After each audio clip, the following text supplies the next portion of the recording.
আচ্ছা, কৃষ্ণা, তুমি আমাকে বলো, আইব্রোস যে তোমাকে দেখানো হয়েছে ক্লাসে, আইব্রোসের টাইপস কত রকমের আমি তোমাকে দেখিয়েছি বা বুঝিয়েছি? 2 রকম। আচ্ছা, কি কি ধরনের? একটা হচ্ছে রাউন্ড আর একটা হচ্ছে আর্চ। আচ্ছা,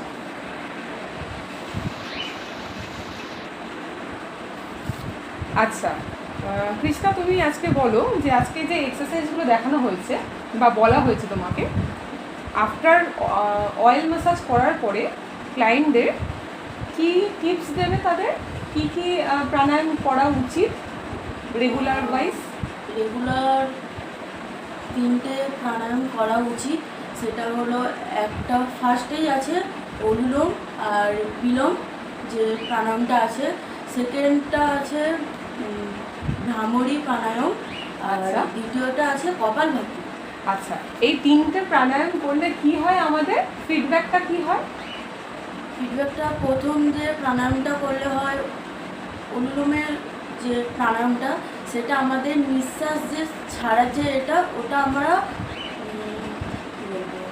ওটা আমি বলি, ওটা হচ্ছে নিঃশ্বাস প্রশ্বাস যখন আমরা ছাড়ছি, ঠিক আছে, তাহলে তখন কি আমাদের একটা ব্রিদিং, যে কোনো সমস্যা যদি থাকে তাহলে সেটা দূর হয়।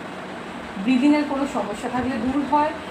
তারপরে তোমার হচ্ছে পেটের কোনো সমস্যা থাকলে দূর হয়, ঠিক আছে।